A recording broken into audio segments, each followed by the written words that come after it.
This is DP Thaplyal and welcome to Economics with DP Thaplyal। आज हम Indian economic development जो कि part 2 है 12th क्लास में, इसका जो पहला चैप्टर है feature Indian economy on the eve of independence, इसके पार्ट 2 में हम इसके features of Indian economy and observations, different sector के ऑब्जर्वेशंस पर हम आज डिस्कस करेंगे इस चैप्टर में।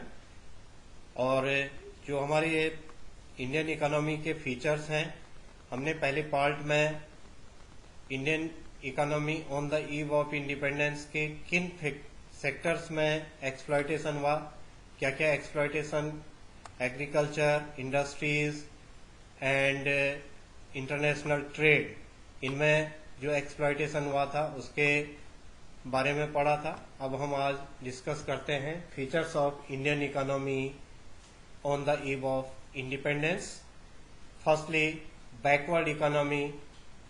In Indian economy in the 1947-48 per capita income was just ₹230।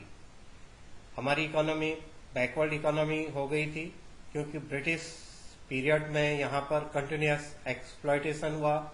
जितने भी हमारे सेक्टर थे, प्रोडक्शन के सेक्टर थे, एग्रीकल्चर से लेकर के इंडस्ट्रीज से लेकर के ट्रेड, और हमारा डेमोग्राफिक स्ट्रक्चर से लेकर के और हमारा पॉलिटिकल, सोशल और जो इंफ्रास्ट्रक्चर वाइज डेवलपमेंट है, सभी चीज़ों में हम पीछे थे। स्टिग्नेटेड इकोनॉमी थी हमारी, स्थिर अर्थव्यवस्था थी, इसमें डायनेमिक कॉन्सेप्ट था ही नहीं, इसीलिए हमारे यहाँ पर कैपिटा इनकम जस्ट ₹230 प्रति व्यक्ति आई, यहाँ पर 1947-48 में रही। देन सेकेंडली हम बात कर रहे हैं एग्रीकल्चर बैकवर्डनेस। इंडिया का जो सबसे ज़्यादा वर्किंग पॉपुलेशन काम कर रही थी वो एग्रीकल्चर में कर रही थी। 72% working population, nearly 72% working population engaged in agriculture sector, but contribution to GDP was only 50%। 72% working population agriculture में काम कर रही थी, लेकिन जब हमारा जो जीडीपी में agriculture sector, it means primary sector का जो कंट्रीब्यूशन था वो केवल 50% ही था। 50% other sector means secondary and tertiary sector से था, और कुल 50% आधा ही हमारा एग्रीकल्चर से था, जबकि 2/3 हमारी पॉपुलेशन जो कि वर्किंग पॉपुलेशन थी वो एग्रीकल्चर सेक्टर में लगी थी। तो ये एक फीचर इंडिपेंडेंस के टाइम पर था। इसमें बोर्ड एग्जाम में क्वेश्चन पूछा जा सकता है कि on the eve of independence Indian economy के क्या क्या फीचर्स थे। तो हमने सबसे पहले बात कर ली है backward economy, second agriculture backwardness, third हम बात करते हैं इंडस्ट्रियल बैकवर्डनेस। आपको इंडस्ट्रियल एक्सप्लॉयटेशन के बारे में कल भी डिस्कस किया था हमने, जो प्रीवियस वीडियो है उसमें डिस्कस कर रखा है। अगेन हम यहाँ पर बात करते हैं कि जो इंडस्ट्रियल सेक्टर था, यहाँ पर हमारा हैंडीक्राफ्ट सबसे इम्पोर्टेंट जो वर्ल्ड फेम का था, उसकी पूरी दुनिया में पहचान थी, जो हमारा हैंडीक्राफ्ट इंडस्ट्रीज थी। लेकिन उन्होंने ब्रिटिश पीरियड में उसे सिस्टमेटिकली उसको एक्सप्लॉयट किया, डिक्लाइन हुआ हमारा जो इंडस्ट्रियल सेक्टर था, और किसी भी टाइप के मशीन्स यहाँ पर इस्टेब्लिश नहीं हुई। Heavy industry, large scale industry, जो बड़ी इंडस्ट्रीज थी वो भी भारत में उनके द्वारा उनका सेटअप नहीं किया गया, उसे स्टार्ट नहीं किया गया। इसलिए जो इंडस्ट्रियल सेक्टर का जो कंट्रीब्यूशन था वो हमारा नेशनल इनकम का जस्ट 9%, 1947-48 में हमें इंडस्ट्रियल सेक्टर से 9% ही जीडीपी का पार्ट मिल रहा था। तो 50% तो हमें एग्रीकल्चर से मिल रहा था, और सेकेंडरी सेक्टर जो कि इंडस्ट्रियल सेक्टर था वो 9% था। इसीलिए ऑलमोस्ट नेग्लिजिबल, नगण्य के बराबर ही उसे इंडियन इकोनॉमी में देखा जा रहा था। इतना कम कंट्रीब्यूशन हमें इंडस्ट्रियल सेक्टर से मिल रहा था। Next, stagnated economy between 1860 to 1945 growth rate of per capita income was as low as 0.5 per annum. स्टिग्नेटेड, एक स्थिर अर्थव्यवस्था थी, डायनेमिक इकोनॉमी नहीं हो पाई क्योंकि सभी सेक्टर का एक्सप्लॉयटेशन किया गया और उसे डेवलप भी नहीं किया गया, उसे मॉडर्न नहीं बनाया गया। वो ट्रेडिशनल था, ट्रेडिशनली रहा, मॉडर्न बनाया नहीं गया और जो चीजें थी वो भी सिस्टमेटिकली उन्होंने एक्सप्लॉइट की थी। इसलिए हमारी इकोनॉमी एक स्टिग्नेटेड इकोनॉमी, एक स्थिर अर्थव्यवस्था, रुकी हुई अर्थव्यवस्था, पिछड़ी हुई अर्थव्यवस्था के रूप में हम इसे देखते थे। स्टिग्नेटेड इकोनॉमी बिटवीन 1860 टू 1945, 1860 से लेकर के 1945 तक जो ग्रोथ रेट और पर कैपिटा इनकम था वो बहुत कम था, 0.5% पर एनम, आधा परसेंट, 0.5% पर एनम। तो ये भी एक on the eve of independence Indian economy का फीचर था। नेक्स्ट आ जाता है लिमिटेड अर्बनाइजेशन। अर्बन एरिया का यहाँ पर डेवलपमेंट नहीं हो पाया। नियरली 86% पॉपुलेशन रूरल एरिया में ही रह रही थी। अर्बन एरिया का डेवलपमेंट नहीं हो पाया क्योंकि सेकेंडरी सेक्टर अर्बन एरिया को इंडिकेट करता है। अगर हमारा इंडस्ट्रीज डेवलप हो रहा है तो अर्बन एरिया भी डेवलप होता है, लेकिन हमारा इंडस्ट्रियल सेक्टर तो सिस्टमेटिकली उन्होंने एक्सप्लॉइट कर लिया था, इसलिए सेकेंडरी सेक्टर नहीं बढ़ा, हमारा इंडस्ट्रियल सेक्टर बैकवर्ड रहा और हमारा इसीलिए अर्बनाइजेशन, शहरीकरण, लिमिटेड अर्बनाइजेशन, जो शहरीकरण था वो लिमिटेड था। ओनली 14%, 1948 में अर्बन एरिया जो इंडिया के पास था वो 14% पॉपुलेशन ही अर्बन एरिया में रहती थी। बहुत छोटा सा हमारे पास अर्बन एरिया था जो डेवलप एरिया था। ओनली 14% पॉपुलेशन ही अर्बन एरिया में थी। ये भी एक features on the eve of independence Indian economy का था। पुअर इंफ्रास्ट्रक्चर, यहाँ पर जो इंफ्रास्ट्रक्चर था, चाहे इकोनॉमिक इंफ्रास्ट्रक्चर हो चाहे सोशल इंफ्रास्ट्रक्चर हो, दोनों का डेवलपमेंट नहीं हो पाया। न तो इकोनॉमिक इंफ्रास्ट्रक्चर का डेवलपमेंट हो पाया, रोड, ट्रांसपोर्टेशन, कम्युनिकेशन, ये सारी चीजें इकोनॉमिक इंफ्रास्ट्रक्चर में आती हैं। Education and health social infrastructure में आता है। तो social as well as economic infrastructure दोनों के दोनों पुअर परफॉर्मेंस हमारी इकोनॉमी में 1947 में इंडिपेंडेंस के टाइम पर थी।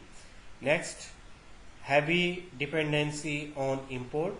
हम लोग जो सबसे ज्यादा हमारी निर्भरता थी वो इंपोर्ट पर थी, दूसरे देशों के प्रोडक्शन पर हम डिपेंड करते थे। यहाँ तक कि जो हमारा फूड ग्रेन है वो भी हमारे लिए सेल्फ सफिशिएंट नहीं था, फूड ग्रेन की भी कमी रहती थी। फूड ग्रेन के लिए भी हमें दूसरे देशों पर डिपेंडेंट रहना पड़ता था। और उसके अलावा जो इंडस्ट्रियल प्रोडक्शन से लेकर के सभी प्रोडक्शन के लिए हमें इंपोर्ट के भरोसे दूसरे देशों पर निर्भर रहना पड़ता था। और फाइनली कॉलोनियल इकोनॉमी थी, साम्राज्यवादी अर्थव्यवस्था थी। तो अर्थव्यवस्था पूरी की पूरी तरह ब्रिटिश गवर्नमेंट के नियंत्रण में थी, कंट्रोल में थी। ब्रिटेन गवर्नमेंट जैसे भी हमारी इकोनॉमी को चलाती थी उसी टाइप से हमारी इकोनॉमी आगे बढ़ रही थी। तो एक कॉलोनियल इकोनॉमी था हमारे पास। पॉलिटिकल, सोशल, कल्चरल, इकोनॉमिक सभी टाइप से पूरा साम्राज्यवाद, पूरा इंपीरियलिज्म ब्रिटिश गवर्नमेंट का इंडिया पर रहा है। और इसीलिए यहाँ की जो इकोनॉमी थी उस इकोनॉमी को हम कॉलोनियल इकोनॉमी के नाम से जानते हैं। अब हम बात करते हैं agriculture sector on the eve of independence. कल हमने जो प्रीवियस वीडियो पढ़ा था उसमें एक्सप्लॉयटेशन की बात करी थी कि कैसे एक्सप्लॉयट किया जा रहा था एग्रीकल्चर सेक्टर को। अब हम यहाँ पर एग्रीकल्चर सेक्टर के बैकवर्डनेस के, क्योंकि प्रीवियस वीडियो में हमने पढ़ा था कि सिस्टमेटिकली एक्सप्लॉइट किया जा रहा था एग्रीकल्चर सेक्टर को। अब हम यहाँ पर बात करते हैं उसके ऑब्जर्वेशंस पर, उसके कॉजेज पर, उसके कारण पर, एग्रीकल्चर सेक्टर के बैकवर्डनेस के, जो on the eve of independence Indian agriculture sector की जो बैकवर्डनेस थी उसके जो कारण थे, उसके कारणों के बारे में हम समझते हैं, उसके कॉजेज के बारे में, उसके ऑब्जर्वेशंस हम यहाँ पर डिस्कस करते हैं। तो सबसे पहला, लो प्रोडक्शन एंड प्रोडक्टिविटी। यहाँ पर जो प्रोडक्शन था एग्रीकल्चर सेक्टर में पर हेक्टेयर बहुत कम प्रोडक्शन था। दुनिया के देशों की तुलना में आधे से भी कम यहाँ पर हेक्टेयर प्रोडक्शन होता था, जहाँ पर और जगह व्हीट का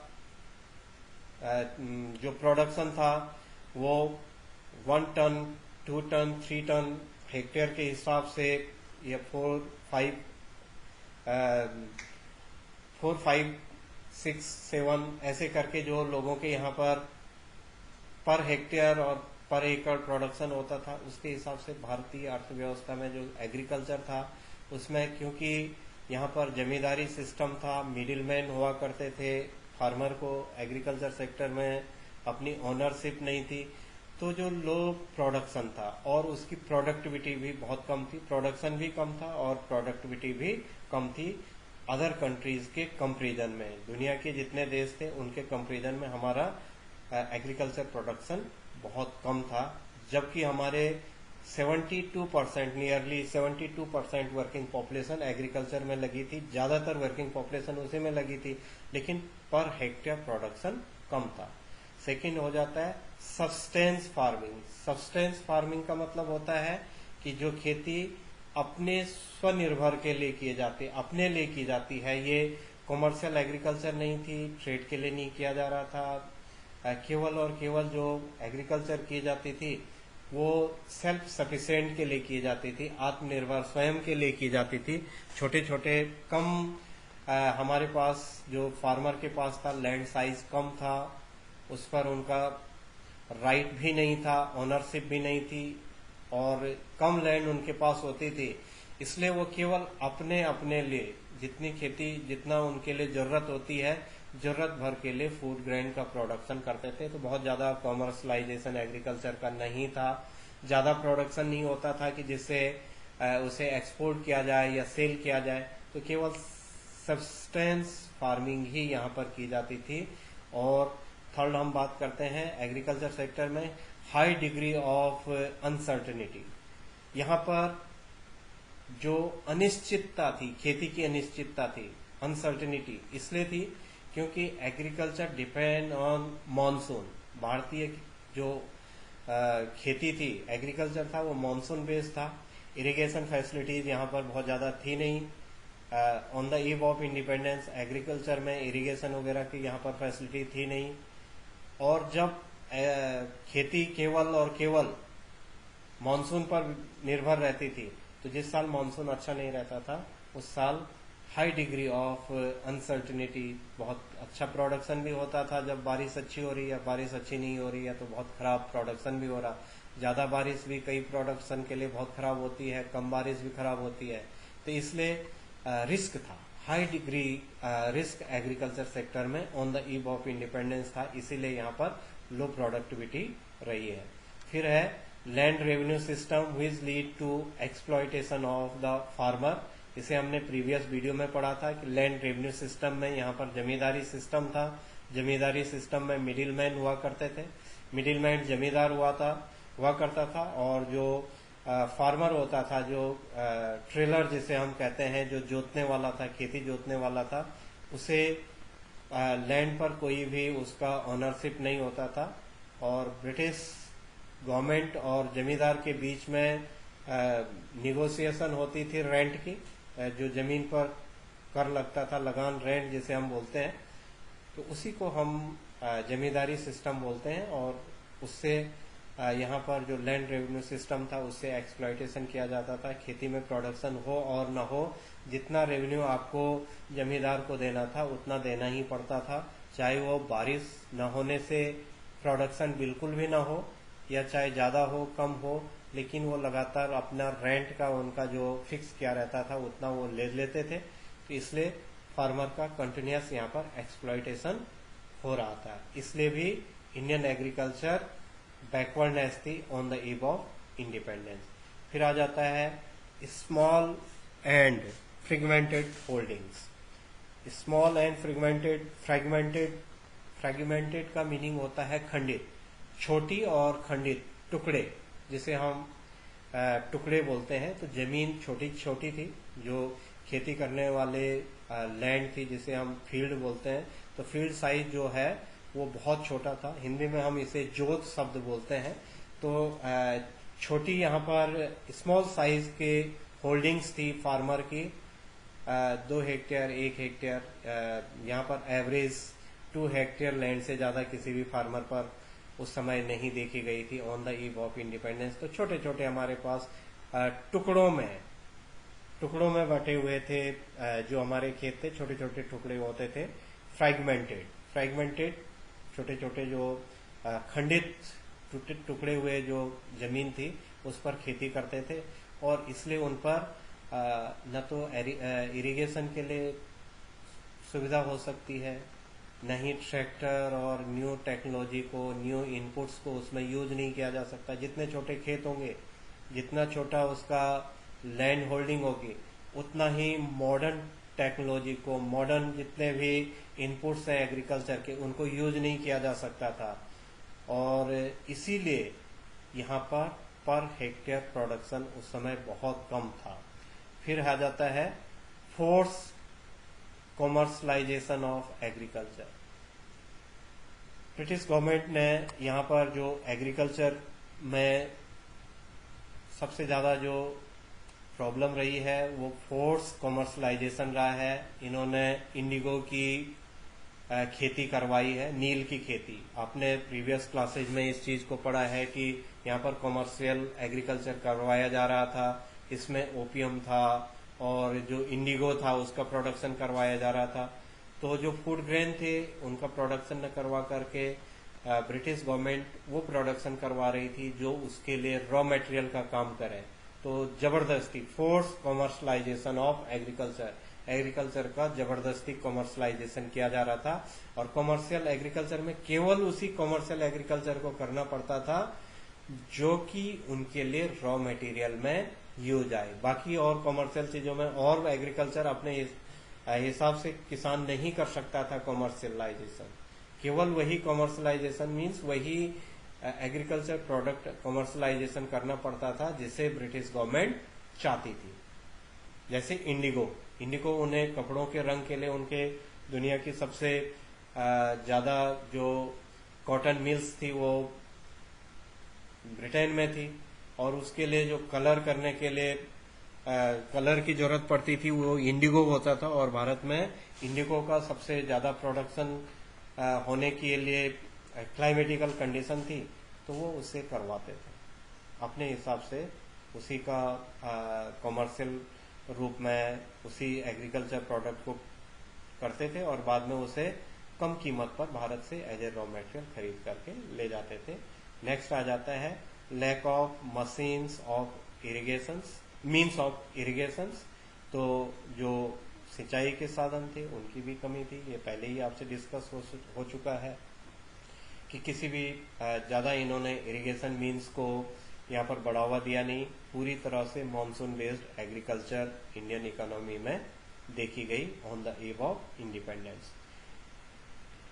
impact of partition on agriculture, खेती पर जो एग्रीकल्चर पर है उसका पार्टीशन का भी बहुत ज्यादा प्रभाव पड़ा। जो हमारा जूट बेल्ट थी वो पाकिस्तान के पास चले गई। पार्टीशन, जब देश का विभाजन हुआ तो देश के विभाजन होने से खेती पर बहुत ज्यादा फर्क पड़ा। कुछ चीजों की इंडस्ट्रीज भारत में थी लेकिन रॉ मटेरियल जो हमारे जिस क्षेत्र में सबसे ज्यादा रॉ मटेरियल होता था वो पाकिस्तान के पास चला गया। तो ऐसे जब पार्टीशन हुआ तो हमारी बहुत सारी जो खेती का जो स्ट्रक्चर था उसको भी बहुत ज्यादा लॉस हुआ और वो भी लगातार उसके कारण भी पिछड़ापन हुआ। मैंने एक चीज तो आपको बता ही दिया है कि जो हमारा बंगाल वाला क्षेत्र था, पश्चिमी बंगाल का, हमारे पास तो अब खाली बंगाल का एक छोटा सा टुकड़ा है। बंगाल जो आज बांग्लादेश है, लेकिन पार्टीशन के समय पर वो पाकिस्तान था। 71 में वो बांग्लादेश बना, पार्टीशन के समय वो पाकिस्तान था। ईस्टर्न पाकिस्तान के नाम से पूर्वी पाकिस्तान वो था। और सारी जितने भी हमारा जूट प्रोडक्शन का जो क्षेत्र था, जो हमारा पैडी जिसे हम खरीफ बोलते हैं या चावल की जो खेती का क्षेत्र था, वो सारा उसमें चला गया।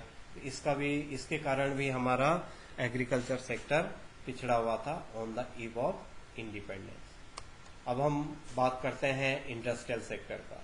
इंडस्ट्रियल सेक्टर के पिछड़ेपन के कारण क्या थे on the eve of independence. अभी तक हमने बात की थी एग्रीकल्चर सेक्टर की, अब हम इंडस्ट्रियल सेक्टर पर बात करते हैं और उसके ऑब्जर्वेशंस देखते हैं। Industrial sector on the eve of independence. Status of industrial sector during the British rule. Following features ये फीचर्स हम जो बात कर रहे हैं ये ब्रिटिश टाइम पर था।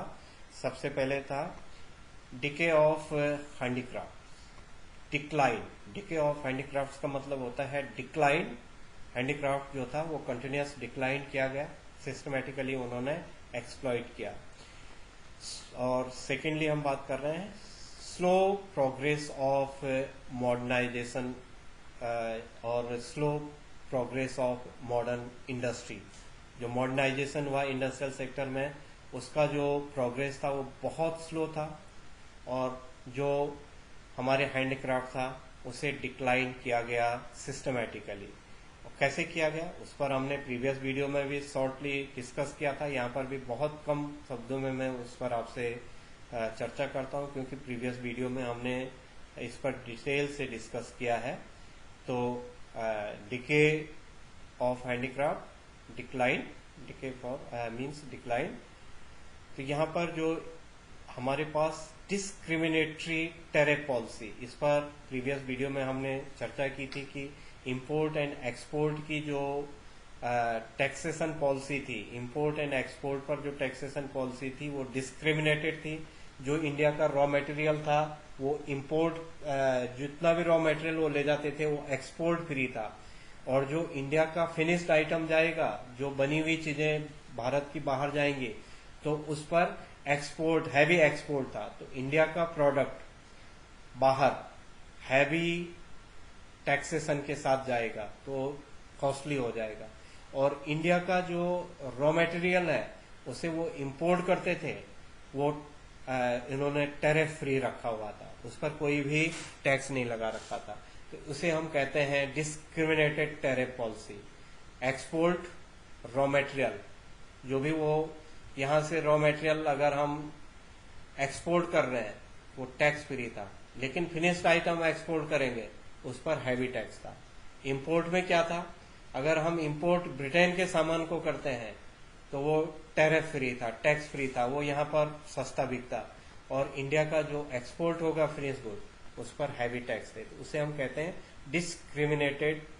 Discriminatory tariff policy.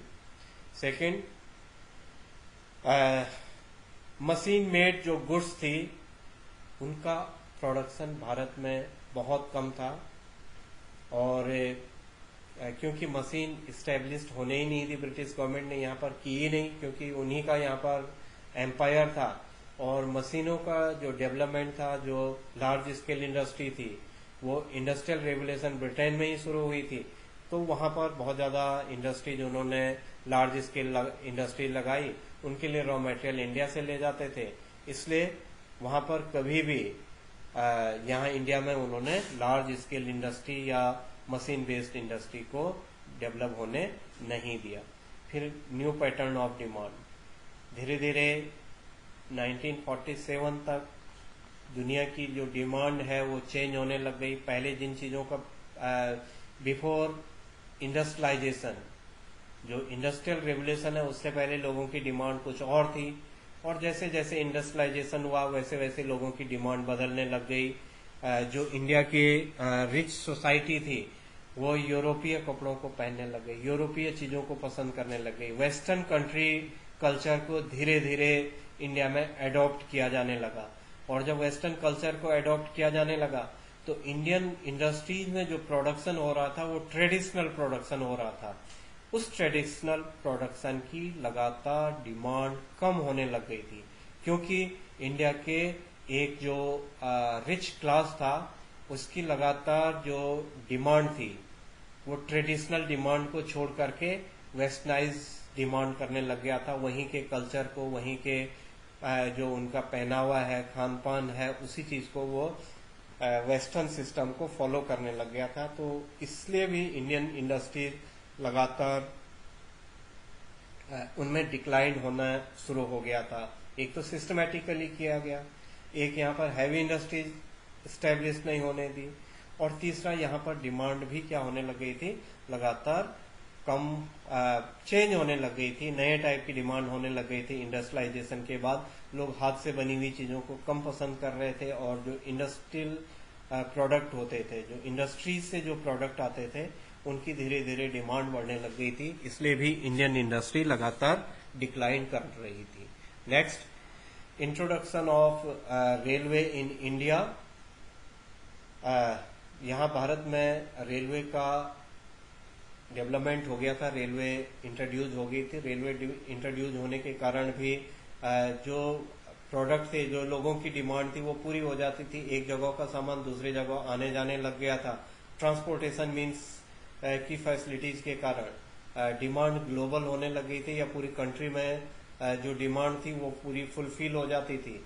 इसलिए भी इंडियन इंडस्ट्रीज को इसका बहुत ज़्यादा फायदा नहीं मिला, रेलवे का भी, उससे भी ब्रिटिश गवर्नमेंट को ही फायदा मिला है। और डिसअपीयरेंस ऑफ प्रिंसली कोड, जो लॉ बने हुए थे वो यूरोप के न्यायालयों के हिसाब से यहाँ पर नियम बने थे। इंडिया वालों के लिए अलग जजमेंट होते थे, और यूरोपीय लोगों के लिए उन्हीं कोर्टों में अलग जजमेंट होते थे। तो इसलिए डिसअपीयरेंस, प्रिंसली कोड, जो प्रिंसली कोड थे उनमें डिसअपीयरेंस था, सब लोगों के लिए समान न्याय की व्यवस्था नहीं थी। ये भी एक बहुत बड़ा रीजन था बैकवर्डनेस के लिए इंडियन इकोनॉमी की, जो इंडस्ट्रियल सेक्टर था उसकी अगर हम बात कर रहे हैं। फिर आ जाता है स्लो ग्रोथ और process of modern industry in domestic economy. जो डोमेस्टिक इकोनॉमी, इंडिया की जो घरेलू अर्थव्यवस्था थी, उसमें जो मॉडर्न इंडस्ट्रीज था उसका स्लो ग्रोथ था। क्या कारण था? सबसे पहले था lack of capital good industry. भारत में जो कैपिटल गुड इंडस्ट्री थी उनकी कमी थी, जिनमें कैपिटल गुड इंडस्ट्री का मतलब होता है कि मशीन मेड जो इंडस्ट्रीज होती थी। तो जो मशीन वाली इंडस्ट्री थी, कैपिटल जो गुड्स जिनमें तैयार होते हैं, मशीन्स जिनमें तैयार होंगी, वो सारी इंडस्ट्रीज का यहाँ पर केवल एग्रीकल्चर बेस्ड इंडस्ट्रीज ही डेवलप हो रही थी। कैपिटल गुड्स बेस्ड इंडस्ट्री को यहाँ पर डेवलप नहीं हुआ था। इसलिए यहाँ पर इंडस्ट्रियल मॉडर्नाइजेशन डोमेस्टिक सेक्टर में नहीं हो पाया, विद इन कंट्री नहीं हो पाया। फिर है some industries were established by the private entrepreneurs. जो अगर मशीन मेड प्रोडक्ट भी होने लगा, अगर इंडस्ट्रीज ऐसी बड़ी इंडस्ट्रीज जो डेवलप हुई, जैसे 1907 में टाटा स्टील अथॉरिटी की जो कंपनी है टिस्को की स्थापना हुई, लेकिन वो प्राइवेट सेक्टर की इंडस्ट्री थी। भारत की पहली और बड़ी इंडस्ट्री टिस्को थी, टाटा द्वारा, जमशेदजी टाटा द्वारा 1907 में एस्टेब्लिश की गई थी, लेकिन प्राइवेट सेक्टर में थी। यही बात यहाँ पर आ रही है कि कुछ इंडस्ट्रीज एस्टेब्लिश तो हुई यहाँ पर जो कि मशीन मेड प्रोडक्ट करे, लेकिन वो भी प्राइवेट सेक्टर में थी, गवर्नमेंट सेक्टर में नहीं थी। फिर है lower contribution of GDP. Secondary sector का मैं आपसे पहले डिस्कस कर चुका हूँ कि on the eve of independence just 9% GDP हमारा इंडस्ट्रियल सेक्टर पर आ रहा था। तो 9% ही जीडीपी इंडस्ट्रियल सेक्टर से इंडियन इकोनॉमी को मिल रहा था। Next, modern industrialisation was very limited. Modern industrialisation बहुत कम था हमारे पास, और लिमिटेड एरिया में हमारा जो operation of the public sector, जो पब्लिक सेक्टर का जो इंडस्ट्रियल सेक्टर में जो रोल था वो लिमिटेड था। बहुत कम पब्लिक सेक्टर में इंडस्ट्रीज का डेवलपमेंट हो पा रहा था, चाहे जो कैपिटल इंडस्ट्रीज हैं वो डेवलप नहीं हो पा रही थी। जो हम अगली बात कर रहे हैं वो कर रहे हैं foreign trade on the eve of independence under the British rule observation. Foreign trade पर हमने जो वीडियो फर्स्ट बनाया था उस पर भी बात की थी कि यहाँ पर डिस्क्रिमिनेटेड टैरिफ पॉलिसी थी। जो इंडस्ट्रीज में भी हमने बात की, वही बात हमने फॉरेन ट्रेड में भी की थी। जो फॉरेन ट्रेड का यहाँ पर वो था, status of India as in export of raw material and import of finished goods. Monopoly control of Indian foreign trade and surplus trade, but only to benefited to the British government. इन तीन बातों पर discuss करते हैं। सबसे पहले जो status था Indian export का, इंडिया जो एक्सपोर्ट करता था वो रॉ मटेरियल करता था। आपको बता दिया है कि जो फिनिश्ड आइटम अगर इंडिया एक्सपोर्ट करता था, जो बनी बनाई चीजें अगर इंडिया एक्सपोर्ट करेगा तो उस पर हैवी टैरिफ पॉलिसी लगती थी, हैवी टैक्स लगता था, इसलिए वो महंगी होती थी। इसलिए भारत से रॉ मटेरियल के रूप में जो कि ब्रिटेन के लिए जरूरत होती थी, जो रॉ मटेरियल वहाँ की इंडस्ट्रीज के लिए काम आती थी, उसका ज्यादातर एक्सपोर्ट होता था। और बाकी जितने भी फिनिश्ड गुड्स हैं, फिनिश्ड गुड्स का मतलब है जो बनी हुई चीजें हैं, फाइनल गुड्स जिसे हमने मैक्रो इकोनॉमिक्स में पढ़ा है, तो यहाँ पर एक्सपोर्ट हो रहा था इंटरमीडिएट गुड्स का, जिसे हम रॉ मटेरियल बोल रहे हैं। मैक्रो में हमने इंटरमीडिएट गुड्स इसे पढ़ा था। तो रॉ मटेरियल का इंपोर्ट, यहाँ पर एक्सपोर्ट रॉ मटेरियल हो रहा था और इंपोर्ट फिनिश्ड गुड्स, माने कपड़े, जो बनी हुई बनाई हुई चीजें हैं, जितने भी इंडस्ट्रीज बनी हुई चीजें हैं, उनका हम इंपोर्ट ब्रिटेन से कर रहे थे, क्योंकि वो इंपोर्ट ड्यूटी फ्री थी। ब्रिटेन से हम कोई भी फिनिश्ड गुड्स लेते थे, फाइनल गुड्स लेते थे, तो वो उस पर टैक्स फ्री था वो, इसलिए वो यहाँ भारतीय बाजार में सस्ती बिकती थी और भारत को उनके लिए एक्सपोर्ट करना पड़ता था रॉ मटेरियल। पूरी तरह से मोनोपोली, एकाधिकार कंट्रोल था, एकाधिकारी कंट्रोल था, मोनोपोली कंट्रोल था इंडियन फॉरेन ट्रेड पर ब्रिटिश गवर्नमेंट का। इंडिया का कोई भी कंट्रोल नहीं था। जो ट्रेड पर कंट्रोल था वो पूरी की पूरी तरह पर ब्रिटिश गवर्नमेंट का था, तो मोनोपोली राइट्स थे उसके। और जो सरप्लस ट्रेड, हमेशा हमारे पास मैक्रो इकोनॉमिक्स में बैलेंस ऑफ पेमेंट आता है, तो उसमें बच्चे समझते हैं कि अगर सरप्लस हो रहा है तो वो हमारे फेवरेबल होता है, और जब डेफिसिट होता है वो अनफेवरेबल होता है। लेकिन यहाँ पर ठीक उल्टा था, सरप्लस ट्रेड हो रहा था but only benefited to the British government. Surplus trade किस चीज का हो रहा था? हमारा एक्सपोर्ट जो था वो केवल फिनिश गुड का हो रहा था, लेकिन जो हमारा एक्सपोर्ट था वो सारा रॉ मटेरियल का हो रहा था और इंपोर्ट फिनिश गुड्स का हो रहा था। तो हम बहुत ज्यादा एक्सपोर्ट कर रहे थे रॉ मटेरियल को, और रॉ मटेरियल चीपर ले जाता था, बहुत कम कीमत पर भारत में से ले जाता था, इसलिए उसका फायदा भी ब्रिटेन गवर्नमेंट को हुआ। तो फेवरेबल नहीं रहा, वो हमारे फेवरेबल नहीं रहा। जबकि क्या हुआ, सरप्लस ट्रेड हमेशा फेवरेबल होता है, लेकिन एक्सपोर्ट हमारा हैवी था, इंपोर्ट कम था। सरप्लस वो होता है एक्सपोर्ट माइनस इंपोर्ट में, अगर एक्सपोर्ट ग्रेटर है, greater export and less import, उसे हम बोलते हैं सरप्लस ट्रेड। सरप्लस ट्रेड होते हुए भी भारतीय इकोनॉमी में भारत को उसका फायदा नहीं मिला, वो क्योंकि रॉ मटेरियल का ही एक्सपोर्ट करते थे और उसका पूरा का पूरा फायदा ब्रिटिश गवर्नमेंट को हुआ। तो ये हमारा फॉरेन ट्रेड था। अब हम आ जाते हैं इसी में आगे, जो अगली हम बात करते हैं फॉरेन ट्रेड के बाद हमारे पास demographic profile during British rule. Demographic, यहाँ पर ये डेमोक्रेसी नहीं है, डेमोक्रेसी लोकतंत्र होता है। डेमोग्राफिक जनांकिकी हम हिंदी में डेमोग्राफी को कहते हैं, means study of population. Demographic profile, study of population, तो भारत की पॉपुलेशन की स्टडी, पॉपुलेशन के बारे में क्या हमारे पास ब्रिटिश गवर्नमेंट के टाइम पर हमारा डेमोग्राफिक प्रोफाइल था। क्वेश्चन पूछा जाता है बोर्ड एग्जाम में कि इंडियन डेमोग्राफिक प्रोफाइल या डेमोग्राफिक फीचर्स क्या थे on the eve of independence. तो डेमोग्राफी की यहाँ पर स्टडी के बारे में हम करेंगे। डेमोग्राफी में क्या क्या आ रहा है? डेमोग्राफी का मतलब हो गया कि जिसे हमने क्या कहा, स्टडी ऑफ पॉपुलेशन। कई बार बच्चे भूलवश इसे डेमोक्रेसी समझते हैं और अपना आंसर गलत लिख लेते हैं, तो फिर से आपको बात की जा रही है demography, not democracy.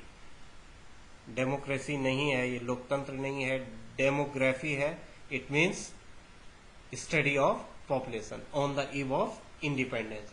High birth rate and high death rate. जब हमारा देश आजाद हुआ, on the eve of independence, जो पूर्व संध्या थी इंडिपेंडेंस की, उस समय हमारे पास जो बर्थ रेट था वो 48 पर 1000, 1000 लोगों में 48 बच्चे जन्म लेते थे और 40 बच्चे उसमें से डेथ कर जाते थे। तो जो हमारे पास बर्थ एंड डेथ का जो डाटा है वो ये है कि बच्चे जो जन्म लेते थे, न्यूली जो चाइल्ड थे वो 48 थे, और टोटल जो पर 1000 पर डेथ होती थी वो 40 होती थी। तो 40 पर 1000 डेथ होती थी और पर 1000 पॉपुलेशन पर 48 न्यू पॉपुलेशन ऐड होती थी। इतना ज्यादा पॉपुलेशन का हाई रेशियो है ये, बहुत ज्यादा जिसे कहते हैं बर्थ एंड डेथ दोनों का जो रेट है बहुत ज्यादा उस समय था। सेकंड आ जाता है infant mortality rate. Infant mortality rate का मीनिंग होता है कि 1 साल से कम बच्चों का मृत्यु दर, less than 1 year child death rate, it means infant mortality rate. 1 marks में क्वेश्चन पूछा जाता है कि इनमें से कौन सा ऑप्शन सही होगा। किसी में 218 लिख लेता है, 118 लिख लेता है, 280 कुछ भी लिख लेता है, और हमें सही ऑप्शन चुनना होता है। तो इन्फेंट मोर्टिलिटी रेट क्या था on the eve of independence? 218 पर 1000। जो हमारे 1000 नए बच्चे जन्म लेते थे 1 साल से कम में 218 बच्चों की, ये बहुत बड़ा एक वो है। जब हम लास्ट चैप्टर पढ़ेंगे वहां जाकर के हम कंपैरेटिव स्टडी में आज की पोजीशन पढ़ेंगे। आज की पोजीशन केवल 37 पर 1000 है, वो भी ज्यादा माना जाता है। चीन का अभी 7 और 8 है, हमारा 37 पर 1000 है। इतना कम हो गया है 2019 तक। लेकिन हम 47 की बात कर रहे हैं तो 218 पर 1000 इन्फेंट मोर्टिलिटी रेट था। शिशु मृत्यु दर जो लेस देन 1 ईयर बच्चे थे, इतने ज्यादा बच्चों की डेथ होती थी उस समय। ये बहुत बड़ा एक फिगर माना जाता है। तो ये डाटा वैसे याद रहना चाहिए 218। कई बार फिल इन द ब्लैंक्स और एमसीक्यूज में भी इस टाइप के क्वेश्चन पूछे जाते हैं। फिर आ जाता है लिटरेसी रेट। लिटरेसी रेट 1947 में 16% था। टोटल पॉपुलेशन का 16% लोग ही 1947 on the eve of independence पढ़े लिखे थे। ये कई जगह पर 41 तक भी लिखा गया है, बट ये उस समय भी 16% था। ज्यादातर जगह इसे 16% ही वो किया गया है और फाइनली इसी को माना गया है। एक जगह पर एनसीईआरटी की बुक में 42% है ये लिटरेसी, जो हमारा लिटरेसी रेट है वो 42% के उस पर लिखा गया है, बट ये 16% ही सही है। लिटरेसी रेट 16% हमारे on the eve of independence था। आज जो हमारा लिटरेसी रेट है वो 74% है, नियरली 74% लिटरेसी रेट है आज, लेकिन तब 16% था। लाइफ एक्सपेक्टेंसी का मीनिंग होता है लॉन्गेविटी ऑफ एज, कितने साल एवरेज कोई आदमी जी सकता है। तो 32 ऑन द एवरेज एज जो थी लोगों की वो 32 ईयर थी। ये भी कई बार पूछा जाता है कि 1 मार्क्स में कि लाइफ एक्सपेक्टेंसी या लॉन्गेविटी कितनी थी on the eve of independence, तो ये 32 ईयर थी। इस समय 64 ईयर जो प्रीवियस जो हमारा पॉपुलेशन सेंसस हुआ इसके बेस पर 64 ईयर है, बट वो चेंज हो जाएगा। पर उस समय केवल 32 ईयर थी, तो हम जस्ट डबल हो चुके हैं। लगभग 70 सालों में हमारा जो लॉन्गेविटी है, लाइफ एक्सपेक्टेंसी है, वो ज्यादा हो चुकी है, लेकिन उस समय बहुत कम एवरेज एज थी। और फिर हम बात कर रहे हैं poor state of the health facilities. जो हेल्थ फैसिलिटी थी वो बहुत कम मिलती थी। यही कारण जी ऊपर का ये पूरा का पूरा डाटा बिगड़ रहा है, जिसको हम बोल रहे हैं कि अलार्मिंग सिचुएशन थी, वो सारा का सारा हेल्थ फैसिलिटी की कमी के कारण ये था। क्योंकि यहाँ पर हाई बर्थ रेट था और हाई डेथ रेट भी था, तो डेथ रेट ज्यादा होने के कारण ही बर्थ रेट ज्यादा रहता था, क्योंकि अनसर्टेनिटी रहती थी पॉपुलेशन में। लोगों को ये लगता था कि कितने बच्चे जन्म लेंगे, उनमें से कितने बच पाएंगे, इसका पता नहीं रहता था। तो हमारा जो हेल्थ इंफ्रास्ट्रक्चर है वो on the eve of independence बहुत ही ज्यादा उसकी बहुत ही ज्यादा पुअर वो उस समय रहा है। अब हम पॉपुलेशन पर ही बात करते हैं। एक आता है डेमोग्राफिक ट्रांजैक्शन। डेमोग्राफिक ट्रांजैक्शन का मतलब होता है, यहाँ पर हम इसे ग्रेट डिवाइड ईयर के नाम से भी जाना जाता है। ईयर 1921 को हम पॉपुलेशन सेंसेक्स की जब स्टडी करते हैं तो इंडिया में 1921 को ग्रेट डिवाइड ईयर के नाम से जाना जाता है। विभाजन का वर्ष, सबसे बड़ा विभाजन का वर्ष। तो क्यों कहते हैं, ये फिर से बोर्ड एग्जाम में पूछा जाने वाला क्वेश्चन होता है कि डेमोग्राफिक ट्रांजैक्शन क्या होता है, या ग्रेट डिवाइड ईयर क्या होता है, या किस ईयर को हम ग्रेट डिवाइड ईयर कहते हैं। ये आप जानते हैं कि हम जो आज के समय पर पॉपुलेशन के बारे में पढ़ते हैं तो हम ये जानते हैं कि पॉपुलेशन हर 10 साल में बढ़ेगी ही। उसका रेशियो कम और ज्यादा हो सकता है, बट लगातार बढ़ने का होता है, लेकिन ऐसा हमेशा नहीं रहा है। इसीलिए हम इसे डेमोग्राफिक ट्रांजैक्शन कहते हैं। Year of great divide 1921, prior to 1921 population in India, and after 1921 population in India. Census 1901 total population declined 0.04 crore, लगभग 40 लाख जनसंख्या कम हुई। किसके बीच में, बिटवीन 1901, जो 1901 की जो टोटल पॉपुलेशन थी वो 1891 की पॉपुलेशन से लगभग 40 लाख कम रही। तो फ्रॉम 23.87 करोड़ इन 1891 टू 23.83, तो यहाँ पर 23.87 था और बाद में कम होकर के 23.83 करोड़ इन 1901। तो 10 सालों में 1891 में और 1901 में जो पॉपुलेशन का जो डिफरेंस आया वो 40 लैक्स पॉपुलेशन 0.04 करोड़ कम हुई। जिस कम होने के पीछे हेल्थ रीजन थे, बहुत सारे एपिडेमिक आए, बहुत सारे ऐसे बीमारियां आई हैं जो पेंडेमिक थी, जो जैसे अभी कोविड है पेंडेमिक, वैसे ही उस पीरियड में पेंडेमिक थे।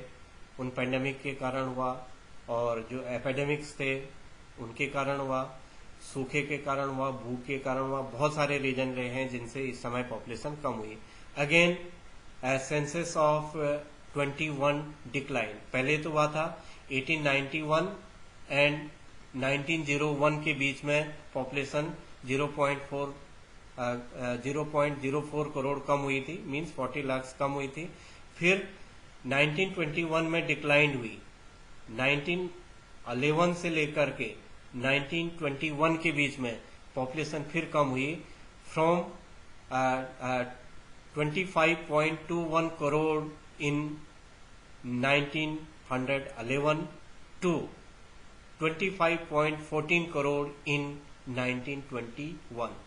तो यहाँ पर 21 था, 25.21 था, और ये कम होकर के 25.14 हो गया, 0.07 करोड़, मींस 70 लैक्स पॉपुलेशन इस समय भी कम हुई। किस समय,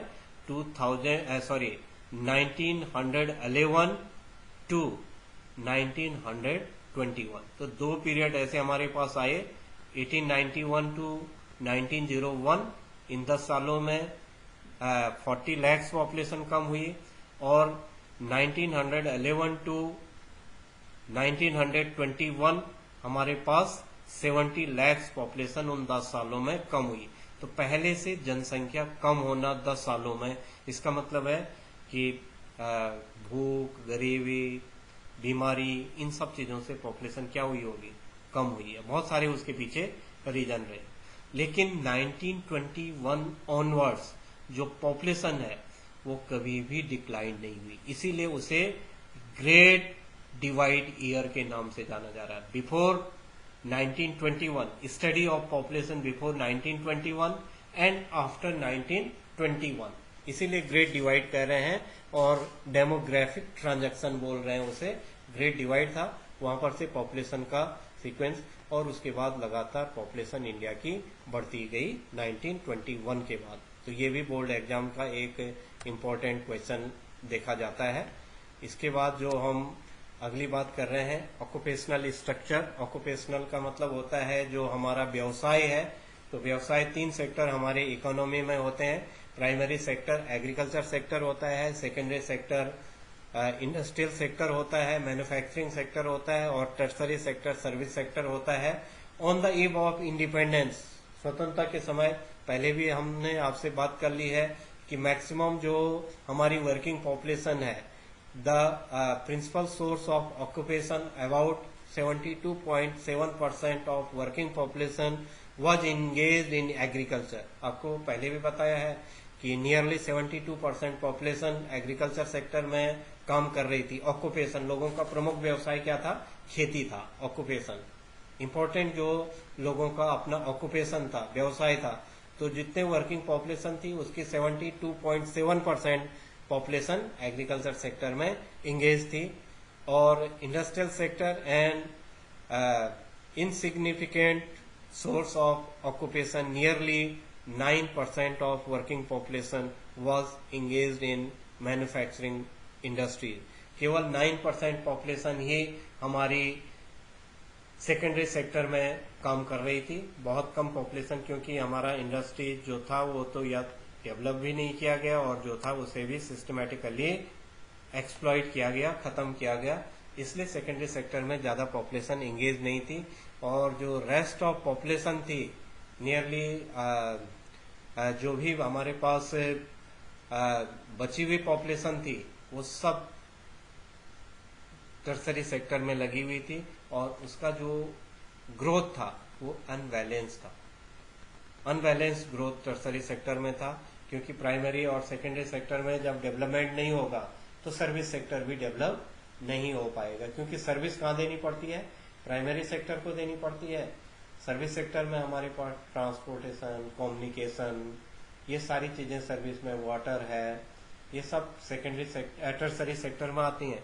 और ये सारी चीजें, ट्रांसपोर्टेशन कहाँ के लिए चाहिए? एग्रीकल्चर के लिए चाहिए, इंडस्ट्री के लिए चाहिए। इन सेक्टर में ज्यादा पॉपुलेशन नहीं थी, इसलिए टर्सरी सेक्टर भी हमारा अनबैलेंस सेक्टर था on the eve of independence. ये भी बोर्ड एग्जाम में क्वेश्चन पूछा जा सकता है कि on the eve of independence India का जो ऑक्यूपेशनल स्ट्रक्चर है उसको एक्सप्लेन करिए।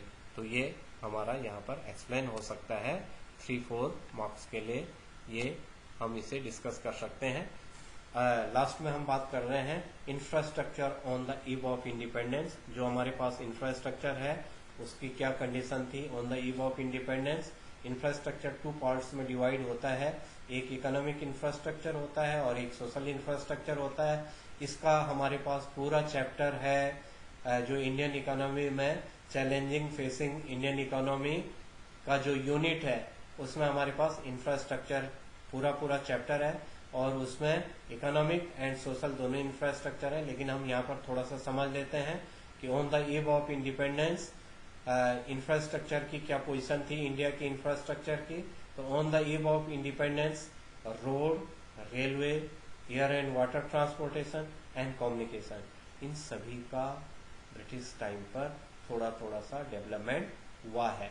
किस चीज के लिए हुआ है? इंडिया के लिए नहीं हुआ है।